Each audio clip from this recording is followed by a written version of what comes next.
पहला चीज, कई हदीस में नहीं आता है कि मोहम्मद सल्लल्लाहु अलैहि वसल्लम का जन्मदिन बनाना चाहिए, कई हदीस में लिखा नहीं है। तो 12 रबी अव्वल बनाना तो कई हदीस और कुरान में नहीं है। जैसा मैंने कहा, कोई भी हदीस और कुरान के अंदर ये नहीं कहा गया है कि हमें मोहम्मद सल्लल्लाहु अलैहि वसल्लम का सालगिरह बनाना चाहिए।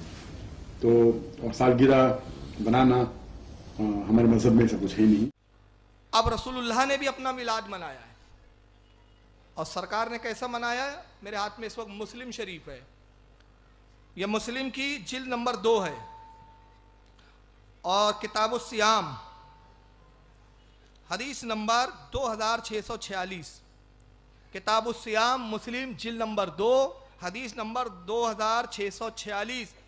ये पूरी सनद इमाम मुस्लिम हज़रत अबी कतादा अल अंसारी रदियल्लाहु ताला अन्हु तक पहुँचाते हैं, और कहते हैं कि रिवायत है अन अबी कतादतल अंसारी रदियल्लाहु ताला अन्हु, हज़रत कतादा जो साहबी रसूल है उनसे रिवायत है, अन्ना रसूलुल्लाह सल्लल्लाहु अलैहि वसल्लम सुइला अन सौमिल इस्नैन।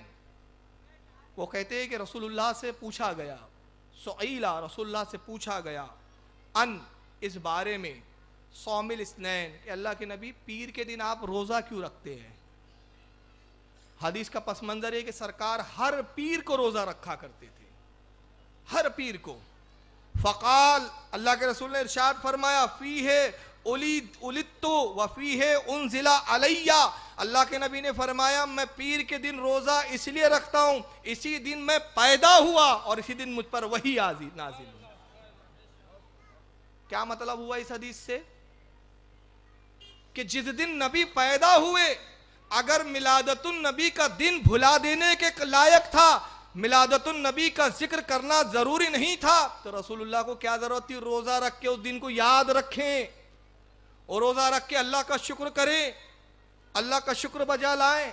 तो नबी का रोजा रखकर उस दिन को याद रखना, और सहाबा के पूछने पर फरमाना, क्या मेरे साहबियों, मैं पीर के दिन अपने रब के लिए, अपनी रब की रजा के लिए रोजा इसलिए रखता हूं कि इस दिन मैं पैदा हुआ और इसी दिन मुझ पर पहली वही नाजिल हुई। इस हदीस को इमाम मुस्लिम ने लिखा है जिल्द नंबर 2 किताब सियाम हदीस नंबर 2646 पर। और भी हवाले नोट कर लें ताकि पता चले कि अहले हदीस कहलाना बहुत आसान है, हदीस पढ़ना बड़ा मुश्किल काम है। मुस्नद अहमद में इमाम अहमद इब्न हम्बल ने जिल्द नंबर 5 सफ़ा 296 हदीस नंबर 22,590 पे इसको नकल किया। इमाम बहकी रज़ियल्लाहु ताला अन्हु ने सुनन कुबरा के अंदर जिल्द नंबर 4 सफ़ा नंबर 286 हदीस नंबर 8182 पर इसको नकल किया। इमाम नसाई ने सुनन कुबरा के अंदर जिल्द नंबर 2 सफ़ा नंबर 146 हदीस नंबर 2777। मुसन्नफ़ अब्दुर रज़्ज़ाक़ में इमाम अब्दुर रज़्ज़ाक़ ने जिल्द नंबर 4 सफ़ा 296 हदीस नंबर 7865 के तहत इस हदीस को नकल किया।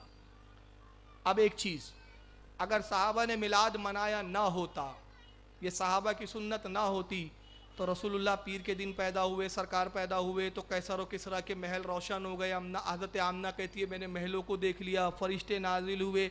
ये जितने हालात मिलाद के बताए गए हैं कि सरकार सजदे में थे, रब्बे हवली उम्मती कह रहे थे, जितने हालात हदीसों में आए हैं, ये आप तक आए कहाँ से? कहाँ से आया आप कर? जो उस वक्त मौजूद थे, जो लोग विलादत नबी के वक्त जो वाक़यात को जिन्होंने देखा, उन्होंने अपने बाद वालों को बताया। जो सहाबा थे, सहाबा ने ताबई को बताया, ताबई ने तबे ताबई को बताया, तबे ताबई ने अइम्मा को बताया, अइम्मा ने उलमा को बताया, और उलमा से हम तक पहुंचे। मालूम हर जमाने में रिवायतें आई तभी तो हम तक पहुंची। और अगर ये मिलाद मनाया नहीं जाता, इसका तस्करा नहीं किया जाता, तो फिर रिवायतें आई कैसे? तो ये रिवायतें आना इस बात की दलील है कि सहाबा ने इसको रिवायत किया। और फिर ये रिवायतें किससे ली गई? किताब शिफा में इमाम हज़रत इमाम काजी अयाज फरमाते हैं कि जब नबी पाक सल्लल्लाहु अलैहि वसल्लम की विलादत हुई तो हज़रत शिफा वहाँ मौजूद थी। हज़रत शिफा कौन है? वह हज़रत अब्दुर्रहमान इब्ने औफ रदियल्लाहु ताला अन्हु की वालदा है। हज़रत अब्दुर्रहमान इब्ने औफ जलील क़द्र सहाबी है, अशरा मुबशरा में है। हज़रत अब्दुर्रहमान इब्ने औफ कहते हैं कि जब नबी पाक की विलादत हुई, मेरी वालदा मौजूद थी। मेरी वालदा का बयान है कि मेरी वालदा कहती है कि मैंने जब नबी पाक को उठाया और चाहा कि मैं सरकार को गुस्ल दूँ, तो आवाज़ आई, किसी कहने वाले ने कहा हमारे महबूब को गुस्ल देने की ज़रूरत नहीं, इसलिए कि हमने पाक को ताहिर बनाकर भेजा है। जब मैंने चाहा कि नाफ दे काटूं और नाफ को जुदा करूं, आवाज आई, ऐ शिफा तुझे ये भी जहमत उठाने की जरूरत नहीं, हमने अपने महबूब को नाफ बुरीदा भेजा है। वो कहती है जब मैंने नबी पाक के मखसूस मकाम पे नजर डाली तो देखा आप खतना शुदा थे। मैं जान गई ये बच्चा बड़ा मुकद्दस है, अल्लाह ने इसको ऐसा पाक और ताहिर बनाकर भेजा कि किसी का इस पर एहसान नहीं है, बाद में कोई एहसान जाहिर ना करे। मैं वो हूं जिसने नाफ काटा था, मैं वो हूं जिसने गुस्ल दिया था, मैं वो हूं जिसने खतना कराई थी। नहीं नहीं, हम अपने महबूब को खुद भेज रहे हैं, ऐसा पाक और ताहिर, ऐसा सब कुछ बनाकर मुकम्मल बनाकर भेज रहे हैं कि महबूब पर कोई एहसान बता ना सके। हमारा महबूब का एहसान सब पर हो मगर महबूब पर किसी का एहसान ना हो।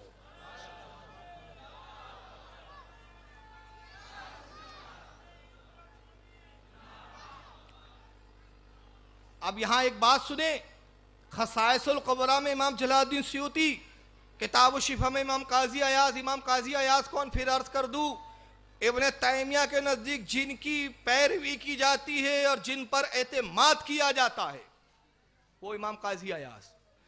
वो फरमाते हैं कि हज़रत अब्दुर्रहमान इब्ने औफ कहते हैं कि सहाबा इकराम मेरे घर आते, अब ये जुमला सुने, दरवाज़ा खटखटाते, मैं दरवाज़ा खोलता, कहता अस्सलामु अलैकुम, सलामती हो साहब रसूल, आप पर किस गरज से आए? कहा आपकी वालदा शिफा है? फरमाते हाँ क्या बात है? हम रसूलुल्लाह की विलादत का जिक्र सुनने आए हैं, मिलाद मनाने आए हैं। कहते मैं अपनी वालदा को आवाज देता, मेरी वालदा हज़रत शिफा आती जो उन दिनों ज़ईफा हो चुकी थी, तशरीफ लाती, सामने एक पर्दा में हायल कर दे। वो कहती पूछो क्या पूछना चाहते हो? वो कहते हमें बताइए हमारे नबी की जलवागरी हुई तो क्या मकाम थे, क्या मामलात थे? तो कहती मैं उस वक्त मौजूद थी और फिर वो हालात बताती और ये सहाबा लिखते जाते, नोट करते जाते, बाद वालों को बताते। तो मालूम हुआ कि महफिल मिलाद की मजलिस मुनक्किद करना अब्दुर्रहमान इब्ने औफ की वालदा हज़रत शिफा का तरीका है और मिलाद में शरीक होना, मिलाद सुनना या साहब रसूल का तरीका है।